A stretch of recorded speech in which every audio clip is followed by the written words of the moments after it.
ఈ విశ్వం అంతా అరుణకాంతితో ఉండేదాన్ని పరబ్రహ్మ అంటారు. అక్కడ నామము, రూపం ఉంది ప్రతి కణానికి. శివపార్వతులు నామరూపాలు. అంటే ఆయన మాట్లాడే శక్తి ఆయన తెల్ల కణం కాబట్టి.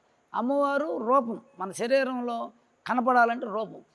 అందువల్ల మనం ధ్యానం చేసినా కూడా అమ్మవారిని, నామం మనకి వాళ్ళిద్దరు రూపం దర్శనం అవుద్ది, మాట్లాడతారు మనతో. అంటే నామరూపాలు ఉన్నాయి ఆ కణంలో. వాళ్ళు ఒక రూపం వచ్చి మళ్ళీ విలీనం అయిపోతాం. మళ్ళీ అంటే లయమైపోతాం. అందువల్ల పరబ్రహ్మ అనేదాన్ని శాశ్వతం. అఖండంగా ఉంది. ఎక్కడ గ్యాప్ లేదు. అఖండం, అనంతం. ఆది మధ్యాంత రహితం. దానికి ఆది లేదు, మధ్యం లేదు, అంతం లేదు. అది ఎవరు చూడల. అనేక కోటి బ్రహ్మాండాలు. ఈ భూమి, పంచభూతాలు, నవగ్రహాలు అనేది ఒక యూనిటే. ఇది ఒక బ్రహ్మాండమే. అనేక కోటి బ్రహ్మాండాలంటే ఇంక లెక్కలో లేవు. అయితే ఈ పంచభూతాలు కూడా ఆమెలోనే ఉన్నాయి కాబట్టి ఆమెకి ఎలాంటి రాగద్వేషాలు కానీ, ఆమెకి అసలు ఏది అంటుకోదు ఆమె. ఆమె అన్నిటికీ అతీతురాలు. మనకి దేనికున్న 24 తత్వాలు ఈ జీవుడికి ఉన్నాయి. ఈ శరీరానికి ఉన్నాయి కానీ 24 తత్వాలు ఆ పరబ్రహ్మకు లేదు.